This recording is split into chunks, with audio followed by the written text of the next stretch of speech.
Hey guys, this is Jen from ScanNCut Canvas and Scal Help on Facebook. I'm trying to redo a lot of the old videos. And this is one that I want to redo and touch base on. A lot of people ask, how do you turn an embroidery design or font into an SVG? First of all, those of you that are in my group know how I am a strict follower of all copyrights and appropriate file owners' rights to their items. Okay, this file is owned by Planet Applique, and I merely have the rights to use it to make something out of embroidery. Okay, she owns the rights to this file.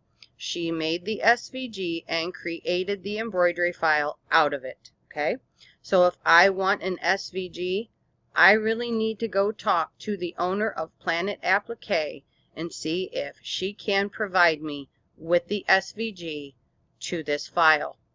Okay, same thing goes with embroidery fonts. If you want to turn an embroidery font into an SVG, you need to contact the owner of that embroidery font.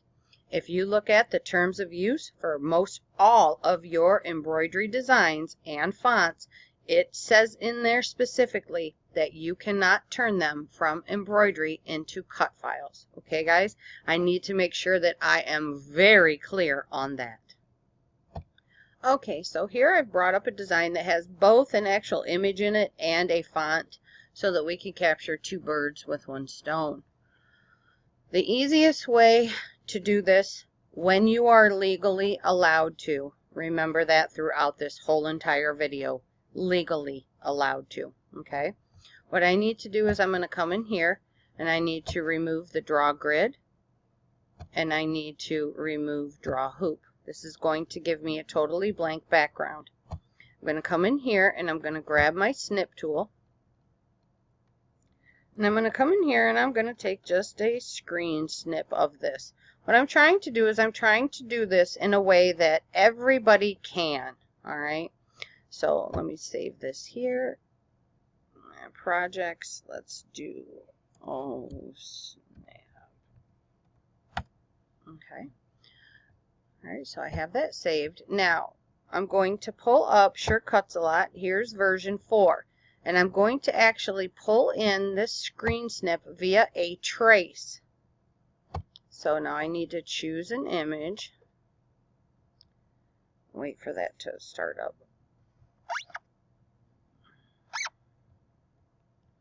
Okay, so let's come to embroidery. And we need to find projects. Oh snap. Okay. Now monochrome will only capture the background that it is on. Let's go single color and double click on the color, and that is going to allow me to come in here, float over a color, click on it, and let's start tuning it up. Oh, that's too much. Let's see what that is. Update. That's good enough because I can flood the missing parts with color. Okay, choose an image. Let's go back and grab oh snap. Alright, so let's come over here. Grab his little body, and you can actually even see the stitch lines in there. Okay, let's start to go up a little bit. Because I'm gonna update preview. Yep, that looks pretty good. Trace. Remember, do not resize any of it until you're done tracing. And this is if you want all of these colors. You can stop wherever you want. Okay, let's grab that one. Now this one might give us a not so nice trace. Because you see how kind of... there we go. Okay. Yep. Trace. What do we have left? His face. That looks like it might be in black. Double click. And that will have to go way down. Okay, now let's start using this. Update. Okay. Now I can go for the buttons, but I'm not going to do that. Now what I'm going to do is I'm going to resize this, and I usually resize right here because that keeps the proportions correct. You can resize however you like. And yes, it is over my mat size right now. That's okay, because what I'm doing is I'm looking for these little holes in my design right here. Okay. And what I'm going to do is I'm going to come in with my brush. Wait for it to kick on. There we go. And I'm going to start to fill these in. I'm just going over it with my brush. See, it's not an easy thing to do. It's not a quick, you know, you're in, you're out, you're done. If that's what you're looking for, you may have to invest in another program or a different type of program. Okay. This is something that can take a little bit of work to, you know, get it fully and totally completed. All right. Hovering over it normally brings out the holes. Yep, there's a little hole right here. Okay. And after you're done, highlight all of that. Wait, what's it attached to? Oh, I forgot. His little...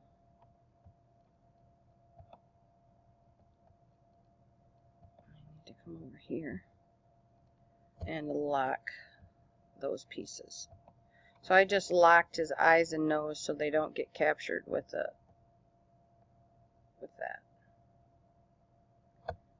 Now I'll do a path union. And everything is together now. Okay. So I can move that out of the way.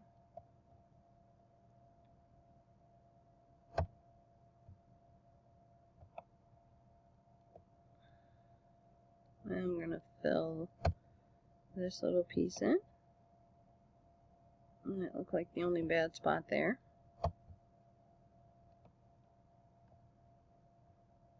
Path union that. And I see some kind of rough spots around the edges here. Which, remember, this is an embroidery. Yep. Get rid of this thing. I don't need my library.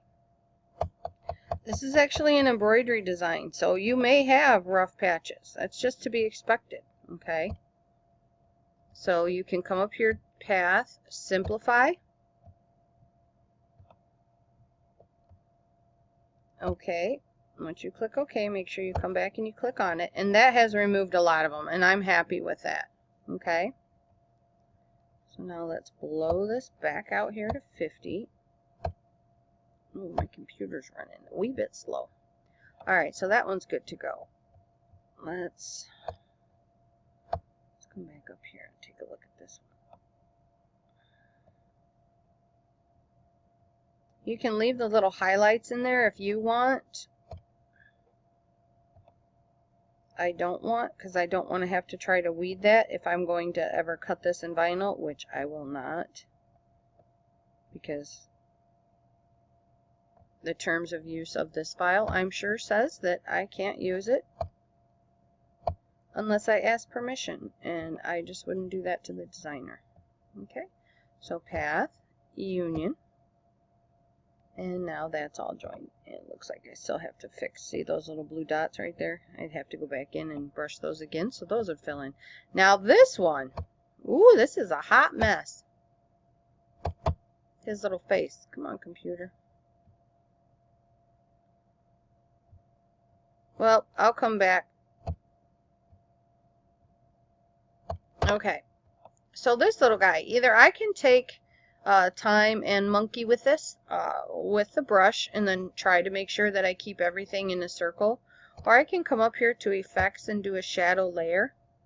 Okay, I could keep it that size. I can do an okay. I want to pull this directly down. Okay. All right. And I will definitely come in here and do a simplify. Okay. Come on, little computer. Okay, and you see now that has taken it from that and made it really smooth. So I can go delete this. All right, so upon assembly,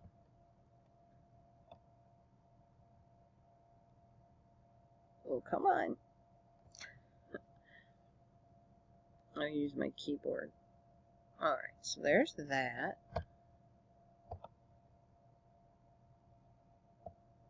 That object, arrange, bring to front. Okay, and then I have my O snap, just like that. So there's my file. So it technically took about 10 minutes to create, okay, from embroidery all the way through. There is another way that you can do this if you do not have SureCut's a lot, because in Canvas there is no brush tool, there is no eraser tool. You will have to do everything by nodes, and I was not. SureCut's a lot is your best way to go. If you have SureCut's a lot 5, you can actually import the PES file, which let's try that next. Okay, so here I am in 5. You go SVG, embroidery. Let's go urban. And it's like way down in here. I'll come back after I find it. Okay, so now this is the straight import of the PES file into SureCut's a lot 5. Okay, looks beautiful right there, but look when I hover. You can see the fuzzy little stitch lines. All right, let's rotate that so we're looking at it straight. Okay, so even though it looks smooth, you still have a little bit of work to do if you are legally able to do this. Okay, I have to make sure that I keep saying that, because I do not want any designers screaming at me, because trust me, I understand, and if I owned this file, I would want people to do the legal and right thing.